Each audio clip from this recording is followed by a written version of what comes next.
We are merely exchanging long strings of complex proteins for substance. If you can think of a better way how, I'd like to hear it. Here's a look at the new Super7 The Simpsons Ultimate, Kang.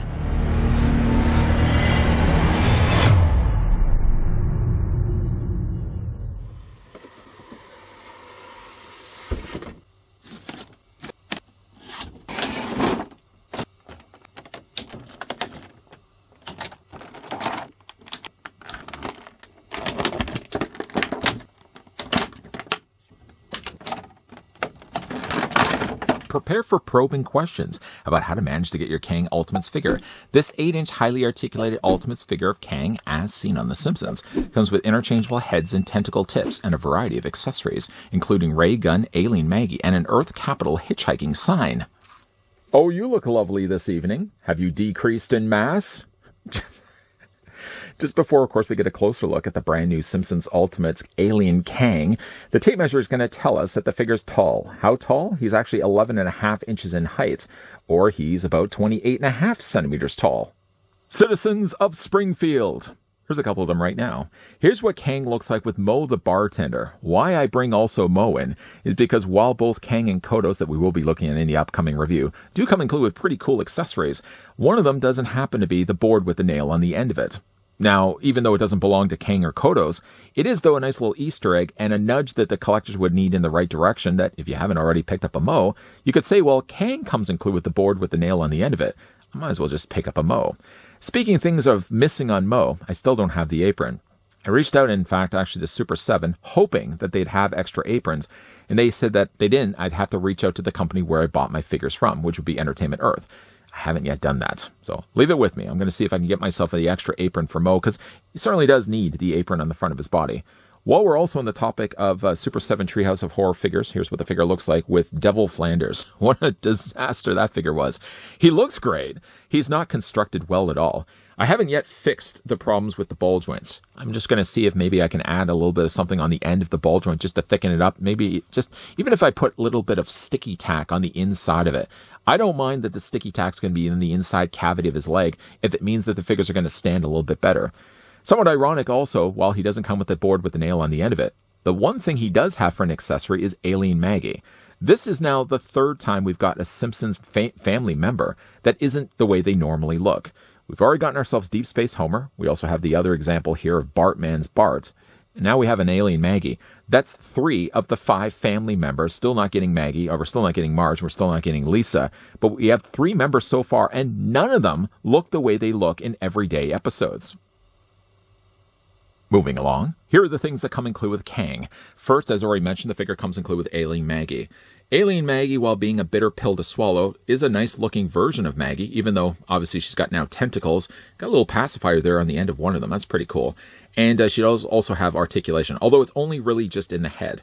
The head sculpt, for what it is really good. The one singular fang tooth that she has on the front is a nice added touch. But again, it's just a nice little included accessory. I just wish, though, that we could still see the whole entire family get at least released. Should have done it right from the very beginning. Anyways, we get Alien Maggie. Nice little accessory, though. Put it off to the side. The figure also comes included with several different hands. Now, 2 of the 3 hands already have utensils on the end of them. While we don't actually have ourselves the cookbook or the serving saucer, that's going to come included with Kodos, Kang at least comes included with one that has a fork and a knife. These are permanently attached, so you can't remove them, and they're basically just going to swap out from the ends of his arms. In fact, I'll show you guys how that works. You basically just pop the arm off like that, take the arm that you want to use, and that's just going to plug in place. Super, super easy. So he comes included with, like I said, the tentacle for the fork, and we've already swapped out for the knife. The other thing that the figure has is just a standalone hand, which isn't actually a standalone hand at all, because in the packaging, it's attached to the ray gun. You'll see on the side, the ray gun has a little hole. And when you get it out of the packaging, the tentacle, if I can just get this facing the right way here, the tentacle basically just wraps around the handle here and plugs in place like that. So basically when you get it out of the packaging, it looks like this. But you can detach it, which is the good thing. And it just detaches. There we go. The ray gun itself is very similar to what we will be getting with Kodos. The thing again about it is with Kodos coming also included with a ray gun, I just feel like Super7 could have used the plastic similar to Robot Itchy and Scratchy. Why pack 2 figures with very similar accessories? Use the plastic and commit it to something else. When you get ray gun, we'll be seeing something similar like this when we be looking at Kodos. I do like at least the way they've sculpted where the lightning bolt is actually sticking out. It's not just painted in place. This, again, just plugs on the end of his tentacle hand. Or you can also use this same arm for the Earth capital sign. When they first land, in fact, actually, they're holding this sign. And you're basically just going to take his hand, and we're just going to, again, fit this around. The only thing I will say, though, and I don't know if I've talked too much about this when it comes to the plastic that Super7 have used. It's that kind of plastic. Let me just get this actually attached onto the sign.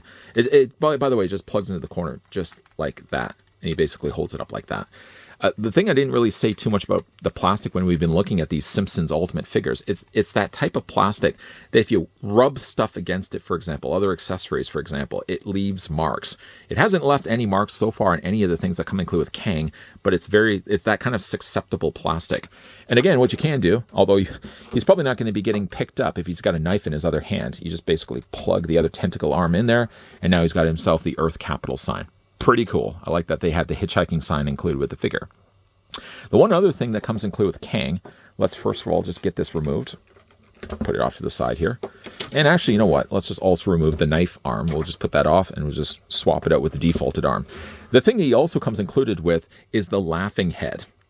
I would imagine, and I haven't yet opened up Kodos, that it's probably going to be a universal hole on the bottom of it. So while Kang comes included with 2 heads, Kodos is going to also come included with, 2 heads.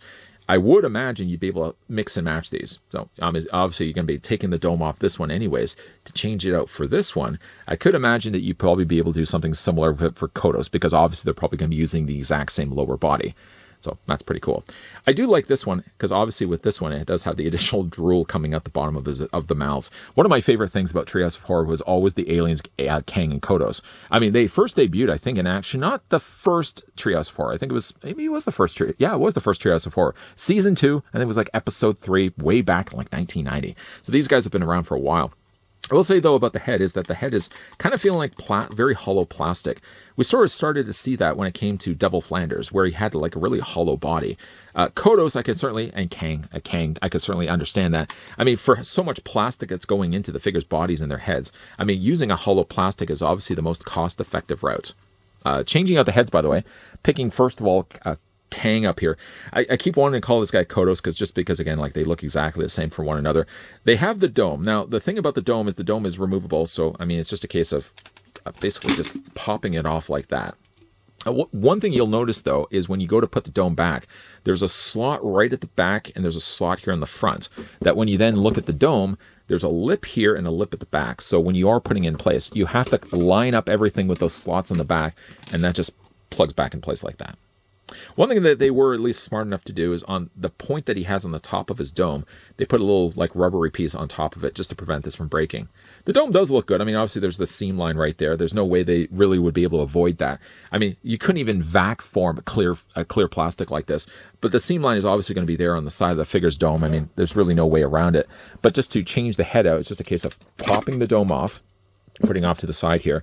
And the defaulted head for Kang is really neat. The thing I also really like about it, and it salvages some of the ill-fated feelings that I had when it came to Devil Flanders. I feel like they really did fix a lot of things here with Kang. The thing I really like about him is the fact he does also have articulation in his eyeball, so you can move it back and forth.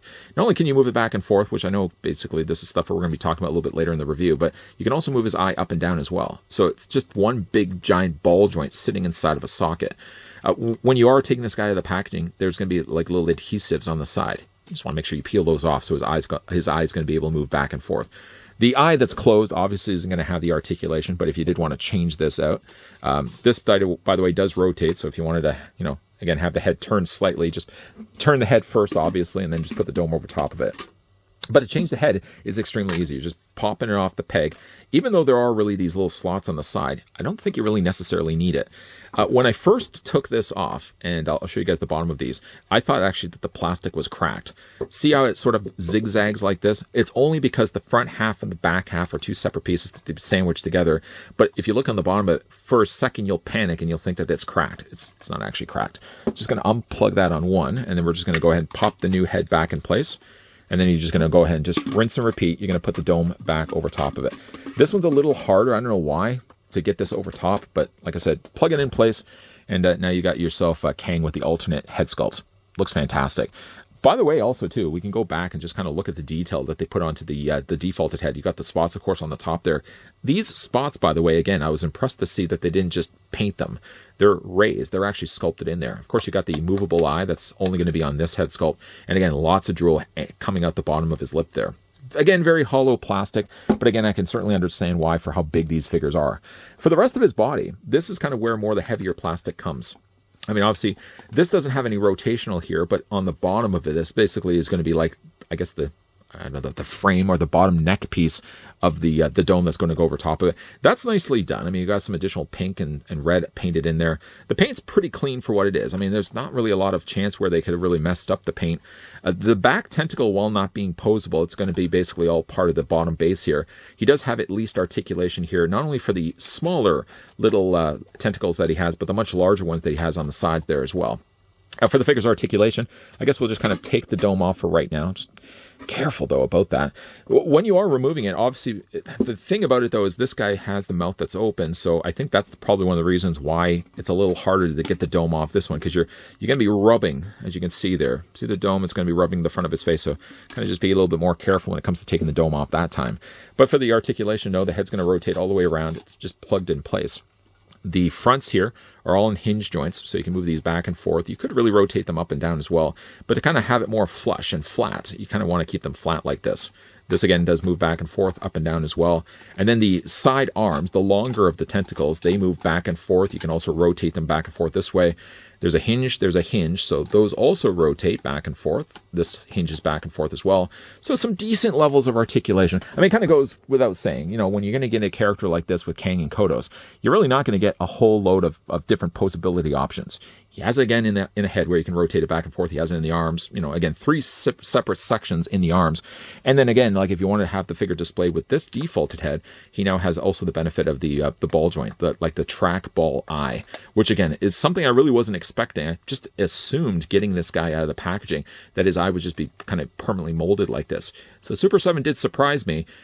Again, like, it's a nice looking figure. As disappointed as I may have been when it came to Devil Flanders, I feel like Kang may have fixed, kind of salvaged some of my feelings. I mean, again, I'm still really disappointed the fact that Devil Flanders is as disappointing as he is. Not again for the way he looks, but the way he was constructed.